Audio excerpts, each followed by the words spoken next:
የኢትዮጵያ ባህር ኃይል በሶማሌላንድ ከመጋረጃ ጀርባ ከበርበራ አዲስ አበባ ፈጣኑ የባቡር ፕሮጀክት የኢትዮጵያ ሰንደቅ በበርበራ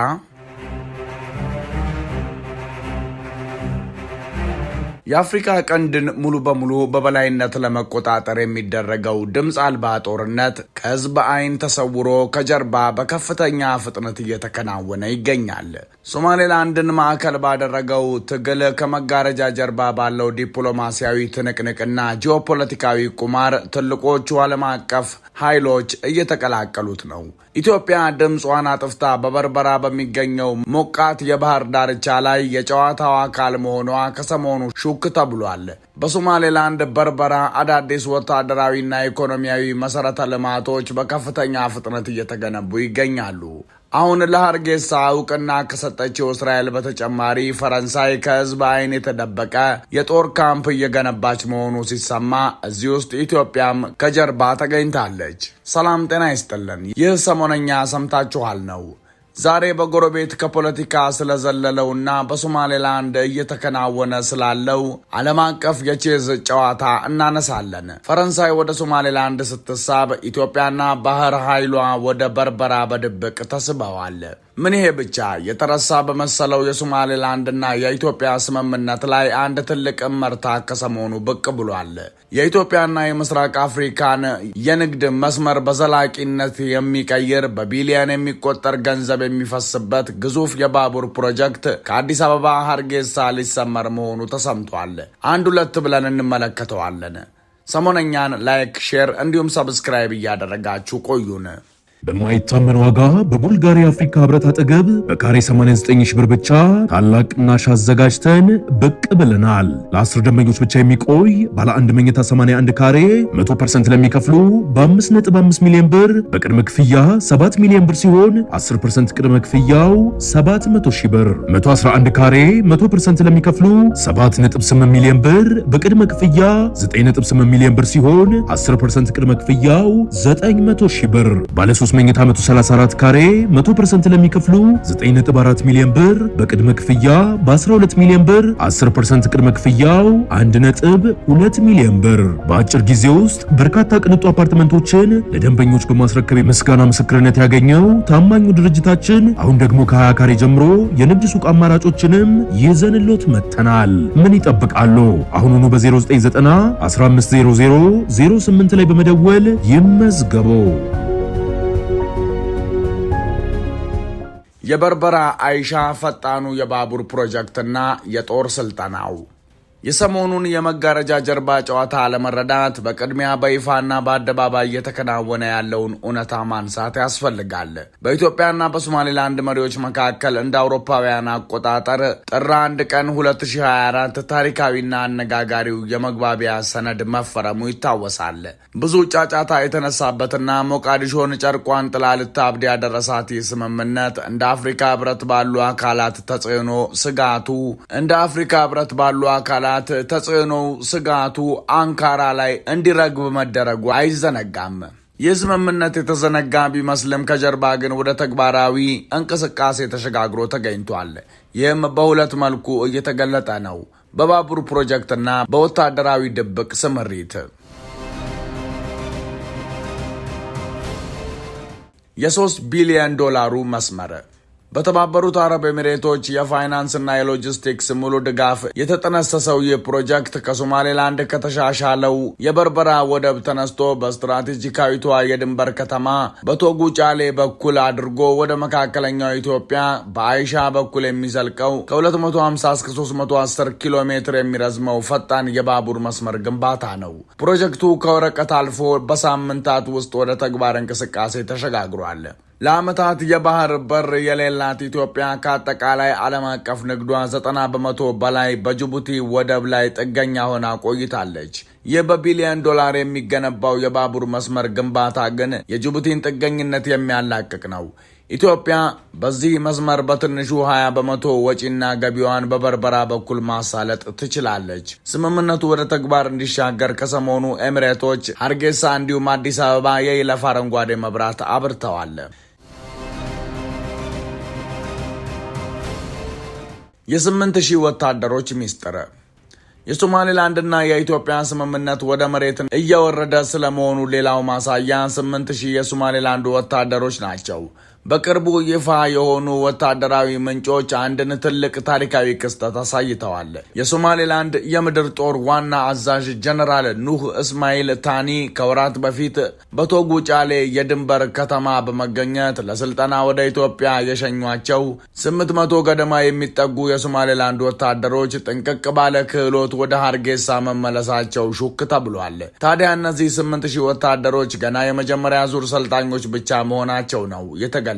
ከምንጮች የተገኙ መረጃዎች እንደሚያመለክቱት ኢትዮጵያ ለሶማሌላንድ ኃይሎች ሰፊና የላቀ የጦር ስልጠና ፕሮግራም የከፈተች ሲሆን ስልጠናው በተለምዶ ዘመናዊ ያልተመጣጠነ ውጊያ ወይም አሲሜትሪክ ዋርፌር ታክቲኮችን፣ ከፍተኛ የእዝ የመቆጣጠሪያ እንዲሁም አስተማማኝ የኮሚኒኬሽን ስልቶችን ያካተተ ነው። እንዲሁም የውጊያ ዝግጁነት ብቃት የስልጠናው አካል ነው። ይህ ተራ ወታደራዊ ልምምድ አይደለም። የሁለቱን ሀገራት ወታደራዊ መዋቅር በፍጥነት የማናበብና በቀጠናው ያለውን የደህንነት ሚዛን ለመገዳደር ያለመ ነው። እዚህ ላይ ታዲያ ሌላ ጉድ ከሰሞኑ ሾልኳል። የኢትዮጵያ ባህር ኃይል በበርበራ በሚስጥር ሰፍሮ ይሆን? ኢትዮጵያ በሶማሌላንድ ተስማምታ ለነበረውና ስምምነት አልማ በርበራ ለሚገነባው የባህር ኃይል ማዕከል ዝግጅት እያደረገች መሆኑን ከጭምጭምታ ያለፈ መረጃ ተገኝቶበታል። ኢትዮጵያ አዲሱ የባህር ኃይሏ የፈረንሳይን እግር ተከትሎና ተሸፍኖ ወደ ሶማሌላንድ ሊገባ ስለመቻሉ ያመላከተ ሚስጥር በሳምንቱ ሾልኳል። የፈረንሳይ ጋዜጣ ሊሞንዴ ባወጣው መረጃና በተለያዩ ዓለም አቀፍ የሳተላይት ምስሎች ትንተና የተረጋገጡ እጅግ ሚስጥራዊ የደህንነት መረጃዎች እንደሚያሳዩት በአሁኑ ሰዓት ከህዝብ አይን ተሰውሮ እጅግ ግዙፍ የሆነ ወታደራዊ ሰፈር ግንባታ በሶማሌላንድ እየተከናወነ ነው። ከበርበራ ከተማ መሃል በስተምዕራብ 7 ኪሎ ሜትር ገደማ ርቆ በሚገኘው ስትራቴጂካዊ አውሮፕላን ማረፊያና የባህር ዳርቻ ወታደራዊ ማዕከል ዙሪያ ግዙፍ የግንባታ ስራዎች ሌሊትና ቀን ሙሉ በኃይል እየተከናወኑ እንደሚገኙ የማይታበል መረጃ ወጥቷል። የሳተላይት ምስሎች እንደሚያሳዩት ትላልቅ የአንደርግራውንድ በንከር፣ አስተማማኝ የወታደራዊ እዝ ማዕከላትና ሰፊ የወታደራዊ ይዞታ ማስፋፊያዎች በከፍተኛ ፍጥነት እየተቆፈሩና እየተገነቡ ነው። ከጋዜጣውና ከፈረንሳይ ከፍተኛ ወታደራዊ ልሂቃን አካባቢ በተሰማ ሹክሹክታ በዚህ የወደብ ስምምነት ሽፋን የኢትዮጵያ አዲስ የተደራጀው የባህር ኃይል ያለምንም ይፋዊ ዲፕሎማሲያዊ መግለጫ በበርበራ የባህር ወሽመጥ ላይ ኦፍ ሪከርድ ሚስጥራዊ ስፍራ የሚይዝ መሆኑ ታውቋል። የቀድሞ የመግባቢያ ስምምነቱ ከድርጊቱ ቀድሞ ይፋ መሆኑ ጫጫታና አቧራ ማስነሳቱ ትምህርት የሆነላቸው አዲስ አበባና ሀርጌሳ አሁን ከመስራቱ ይልቅ ተግባሩን በዝምታ ማስቀደማቸው ነው ፍንጭ የታየበት። ኢትዮጵያ በማንኛውም መንገድ በቀጥታ የማትታይ ሲሆን በፈረንሳይና በእስራኤል ትብብር ውስጥ ግን ኃይሏን ሳታሳውቅ ታሰፍራለች። በተግባር ያለውም ቢነገር መልሶ ውግዘት መምጣቱ አይቀሬ ነውና ጉዳዩ ተሸፋፍኖ ቢያንስ መሰረቱ እስኪጸና ሲሚንቶ እስኪደርቅ ድረስ ማንኛውንም ይፋዊ መግለጫ ላለማውጣት የተወሰነም መስሏል። ይህንን ሰምቶ በፍጹም አይሆንም የሚል ሰው ካለ ስለ ጉዳዩ 3 ስትራቴጂካዊ ምክንያቶች ለአስረጅነት እናምጣ። አንደኛ፣ የፈረንሳይና የኢትዮጵያ ባህር ኃይል የጀርባ ትስስር። ኢትዮጵያ ምንም እንኳን የባህር ዳርቻ ባይኖራትም የቀድሞ ገናና ባህር ኃይሏን ከባዶ ተነስታ እንደገና ለመገንባት በወሰነችበት ወቅት ከመጋረጃ በስተጀርባ ዋነኛ አርክቴክት፣ አሰልጣኝና የባህር ኃይል ትጥቅ አቅራቢ ሆና በቅድሚያ የመጣችው ፈረንሳይ ነች። ፈረንሳይ በዓለም አቀፉ የባብኤል ማንድብ መተላለፊያና በአፍሪካ ቀንድ አካባቢ ያላትን ስትራቴጂካዊና ወታደራዊ ተጽዕኖ ለማስቀጠል ከፍተኛ ፍላጎት ሲኖራት ኢትዮጵያን በዚህ ረገድ አጋር አድርጋለች። ፈረንሳይ በሚስጥር የቴክኒክ እውቀትን፣ የላቀ የባህር ላይ ስልጠናንና ልዩ የደህንነት ድጋፎችን በማቅረብ የኢትዮጵያ ባህር ኃይል በበርበራ ወደብ ላይ በስውርና ደረጃ በደረጃ ስምሪት እንዲያደርግ እያገዘች እንደሆነ ይታመናል። ይህ ስምሪት የኢትዮጵያ የባህር ኃይል መኮንኖች በይፋ ወደብ አገኘን ተብሎ ሳይታወጅ በፊት በቦታው ላይ የገሃዱ ዓለም ወታደራዊና የባህር ላይ ልምድን በሚስጥር እንዲያገኙ የሚያስችላቸው ነው።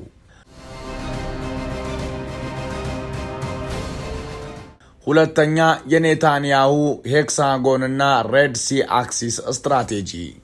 የዚህን የመጋረጃ ጀርባ የወታደራዊ እንቅስቃሴ ስፋትና ጥልቀት ለመረዳት ወደ መካከለኛው ምስራቅ መመልከት ያስፈልጋል።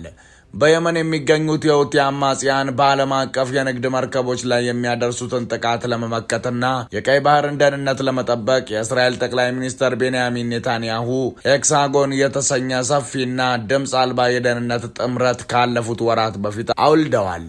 በክልላዊ ደረጃ ይህ ጥምረት 4 ሀገራትን የሚያገናኝና ሬድሲ አክሲስ ጥላ የሆነ ወታደራዊ ስምምነት ነው። ይህ ጥምረት የቀይ ባህርን ስትራቴጂካዊ መተላለፊያዎች ለመጠበቅ የጋራ ጥቅም ያላቸውን 4 ልዩ ኃይሎች የሰበሰበ ሲሆን እነሱም እስራኤል፣ ኢትዮጵያ፣ ህንድና የተባበሩት አረብ ኤሚሬቶች ናቸው።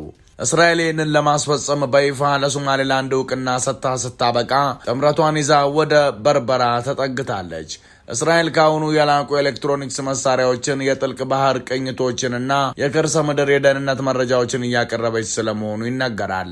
ኢትዮጵያ በዚህ ጥምረት ውስጥ የሚኖራት ሚና የወታደራዊ ስምሪት፣ ክልላዊ አስገዳጅነትን፣ ተጽዕኖንና የባህር ኃይል አቅምን በቦታው ላይ የማስተናገድ ኃላፊነት ይሆናል። የተባበሩት አረብ ኤሚሬቶች ደግሞ ለዚህ ጥምረት የፋይናንስ ሞተር ስትሆን ከበርበራ ወደብ ግንባታ ባለፈ ከላይ ያነሳነውን የ3 ቢሊዮን ዶላሩን የባቡር መስመርና የወደብ መሰረተ ልማት ግንባታዎችን በገንዘብ ትደግፋለች። የጥምረቱ ሌላኛዋ ሀገር ህንድ ደግሞ የጥልቅ ባህር የበላይነትንና ሰፊውን የህንድ ውቅያኖስ የባህር ደህንነት ጥበቃ ስራዎችን እንድትመራ ይጠበቃል።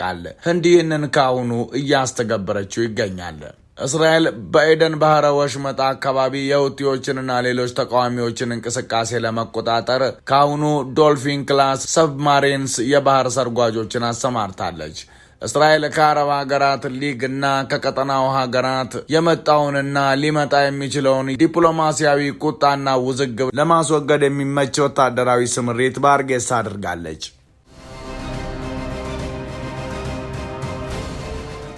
ሶስተኛ፣ የትውልደ ኢትዮጵያውያን ወታደሮች ስምሪት።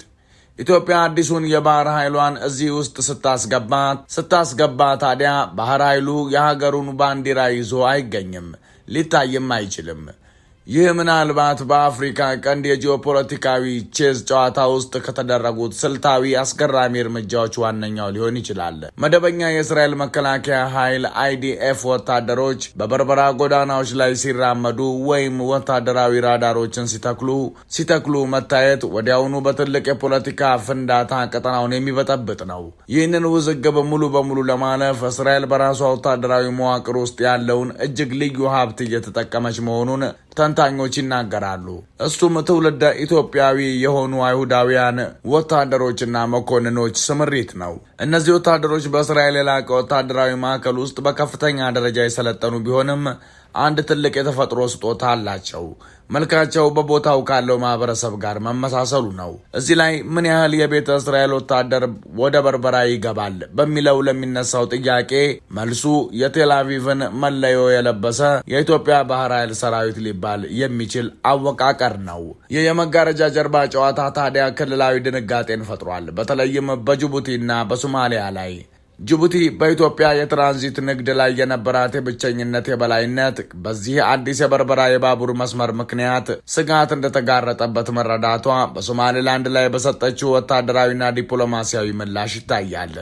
ጅቡቲ በቅርቡ በሀገሯ የሚገኘውን የሶማሌላንድን የቆየ ዲፕሎማሲያዊ ሚስዮን ጥርቅም አድርጋ ስትዘጋ በሶማሌላንድ ተለዋዋጭ በሆነው በአውዳል ክልል ውስጥ የሚገኙ የጎሳ ታጣቂዎችን በተለይም የኢሳና የገዳቡርሲስ ጎሳዎችን በገንዘብ በትጥቅና በወታደራዊ ስልጠና እያስታጠቀች ትገኛለች።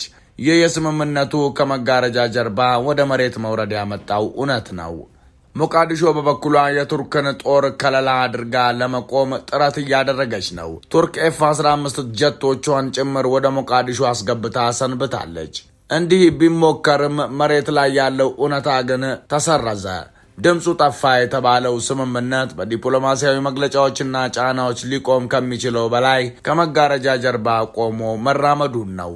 ለጊዜው ከመጋረጃ ጀርባ ኢትዮጵያ አዲሱን የባህር ኃይል አቅሟን ታሳድጋለች። አሁን ሰንደቋን ባትይዝም በበርበራም ሆነ በአሰብ በቀይ ባህርም ሆነ በህንድ ውቅያኖስ አረንጓዴ፣ ቢጫ፣ ቀይ ቀለማትን የምናይበት ጊዜ ግን ሩቅ አይደለም።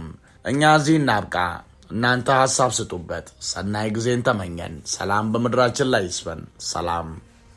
በማይታመን ዋጋ በቡልጋሪያ አፍሪካ ህብረት አጠገብ በካሬ 89 ሺህ ብር ብቻ ታላቅ ቅናሽ አዘጋጅተን ብቅ ብለናል። ለ10 ደንበኞች ብቻ የሚቆይ ባለ 1 መኝታ 81 ካሬ 100% ለሚከፍሉ በ5.5 ሚሊዮን ብር በቅድመ ክፍያ 7 ሚሊዮን ብር ሲሆን 10% ቅድመ ክፍያው 700 ሺህ ብር። 111 ካሬ 100% ለሚከፍሉ 7.8 ሚሊዮን ብር በቅድመ ክፍያ 9.8 ሚሊዮን ብር ሲሆን 10% ቅድመ ክፍያው 900 ሺህ ብር። ባለ 3 መኝታ 134 ካሬ 100% ለሚከፍሉ 9.4 ሚሊዮን ብር በቅድመ ክፍያ በ12 ሚሊዮን ብር 10% ቅድመ ክፍያው 1.2 ሚሊዮን ብር። በአጭር ጊዜ ውስጥ በርካታ ቅንጡ አፓርትመንቶችን ለደንበኞች በማስረከብ የምስጋና ምስክርነት ያገኘው ታማኙ ድርጅታችን አሁን ደግሞ ከ20 ካሬ ጀምሮ የንግድ ሱቅ አማራጮችንም ይዘንሎት መጥተናል። ምን ይጠብቃሉ?